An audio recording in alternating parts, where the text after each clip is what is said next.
किए गए, हमें प्रतिक्रिया देने पर मजबूर होना पड़ा।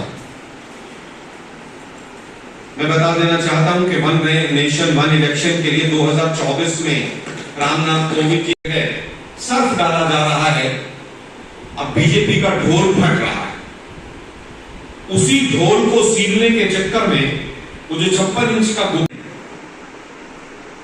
भाजपा वालों को सब पता है, लेकिन हमारे संत बाबाओं को ये सब चीजें नहीं बताएंगे। हमारा जो मॉडल कोड ऑफ कंडक्ट है एमसीसी, वो ये कहता है कि केवल घोषणाएं बंद होती हैं, विकास बंद नहीं होता। विकास के कार्य जो हमारे शास्त्रों के विषय थे वो कहीं गौण नजर आए हमें। कल इनका एक विषय था one nation one election. Bhajpa ने की आदत है कि जो मुख्य मुद्दे हों देश और प्रदेश के सामने, उनसे किस तरह से ध्यान भटकाया जाए, कोई ऐसी चीज नई लाकर खड़ी कर दो। पार्लियामेंट्री कमेटी जेपीसी को भेज दिया गया है। जेपीसी इस पर कई बैठकें कर चुकी है और इसके ऊपर चर्चाएं जारी रहेंगी। लेकिन किस तरह से भाजपा ने कुचक्र के माध्यम से हमारे भोले भाले, हमारे आदरणीय, हमारे पूजनीय साधु संतों के मंच का दुरुपयोग किया। भाजपा ने अपने राजनीतिक एजेंडे को साधु संतों के माध्यम से देश की जनता के मस्तिष्क को गुमराह करने के लिए उपयोग किया। वन नेशन वन इलेक्शन के कोई फायदे नहीं हैं।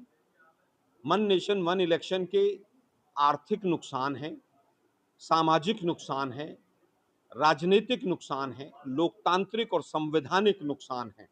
उसके ऊपर मैंने तमाम चर्चाएं अभी सामने की।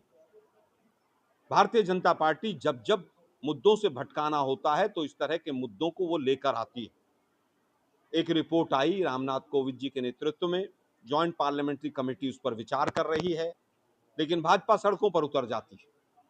क्यों? क्योंकि उनको पेपर लीक से, और जो युवा हमारे बच्चे सड़कों पर आ रहे हैं, बीजेपी की पोल खुल रही है, पेपर लीक और तमाम चीजों से नमक की जगह सर्फ परोसा जा रहा है। 56 इंच का सीना पूरी तरह से आज जिस तरह से एक्सपोज हो चुका है पूरे देश के सामने, आज उनकी कोई बात सुनने को तैयार नहीं।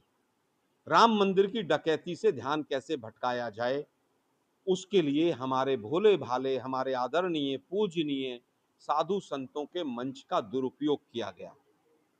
साधु संतों से भी हम विनम्र निवेदन करना चाहेंगे कि ये भाजपा का एजेंडा है,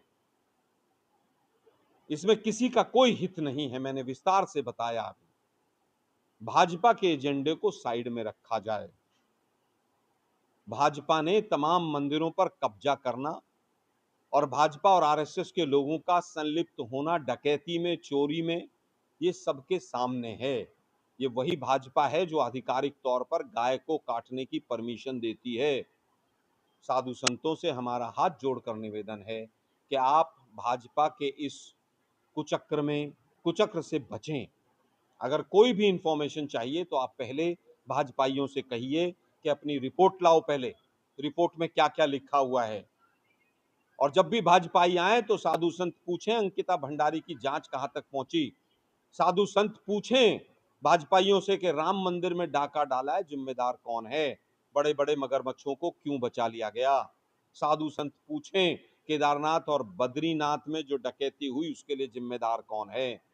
अब नकली हिंदुत्व और कपटी राष्ट्रवाद भाजपा का नहीं चलेगा, उनको एक्सपोज करेंगे हम।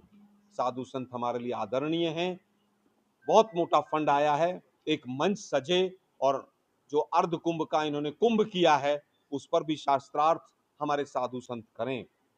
हम तो बहुत तुच्छ हैं, हमारे पास ज्ञान नहीं है, लेकिन इतना ज्ञान जरूर है कि अर्ध कुंभ के नाम पर सैकड़ों करोड़ रुपया जो आ रहा है वो कहाँ जा रहा है, उसका ट्रांसपेरेंट, उसकी जांच होनी चाहिए, हमारी मांग है।